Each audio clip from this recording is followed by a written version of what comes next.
Welcome to steno series. 80 शब्द प्रति minute की श्रृंखला में आपका स्वागत है। डिटेशन पाने के लिए चैनल को सब्सक्राइब करिए। डिटेशन अच्छी लगे तो उसे लाइक करिए। डिटेशन स्टार्ट होगी 5 सेकंड बाद। Ready, start.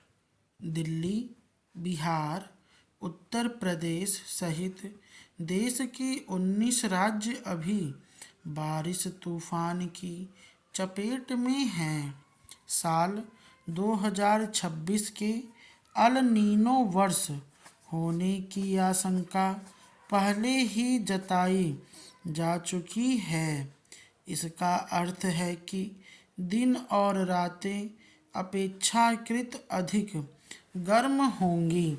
मानसून अनियमित रहेगा और बेमौसम व अनियमित बारिश जैसी चरम मौसमी घटनाएं अधिक होंगी।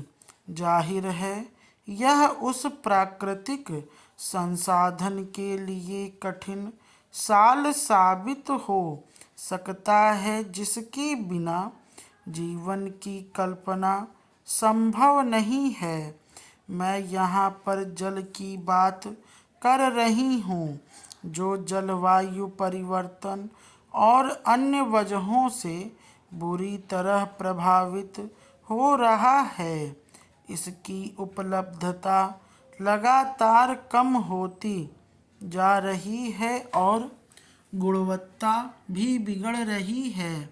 यह स्थिति तब है जब भारत के शहरों को भविष्य में आज से अधिक पानी की दरकार होगी। यानी जल की सुरक्षा के लिए हमें बहुत कुछ करने की आवश्यकता है। इसके लिए एक ओर हमें अपने अतीत के जल प्रबंधन संबंधी ज्ञान खंगालने होंगे, तो दूसरी ओर भविष्य के लिए जल की महत्ता समझने वाले समाज का निर्माण करना होगा। गौरतलब है, प्राचीन भारतीय समाज में पानी के सावधानी पूर्वक उपयोग की अद्भुत परंपरा रही है। पुराने दिनों में हमने हर बूंद को सावधानी से संरक्षित और उपयोग होते देखा है। यहाँ तक कि हर क्षेत्र की अपनी जल प्रबंधन प्रणाली थी। हमें उनसे सीखना चाहिए।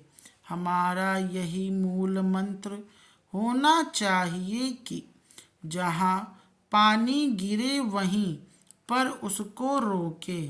इसके साथ ही हमें अपने शहरों के जल स्रोतों, नदी या धाराओं के नज़दीकी मैदानों और दलदली क्षेत्रों को उनका पुराना रूप देना होगा। इससे हरित नीले क्षेत्रों के पुनर्निर्माण और भीषण गर्मी में शहरों को ठंडा रखने में मदद मिलेगी। दूसरा काम जो हमें करना है वह है अपशिष्ट प्रबंधन। वास्तव में हमें अगर 1 लीटर पानी की आपूर्ति की जाती है तो उसका 80% हम किसी न किसी रूप में बर्बाद कर देते हैं। हम इस पानी को जमा करने और उसका उपचार करके फिर से उपयोग लायक बनाने के लिए निवेश क्यों नहीं कर सकते। करीब 3 महीने पहले देश के सबसे स्वच्छ शहर माने जाने वाले इंदौर में दूषित पेयजल के कारण कई लोगों की मौत हो गई थी, जिसका स्वाभाविक ही निंदा हुई।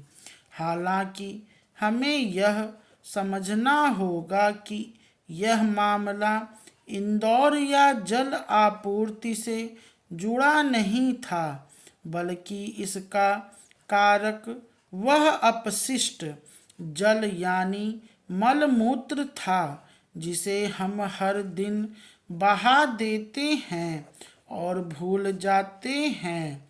समस्या यही है कि हम तथ्यों को आपस में नहीं जोड़ते।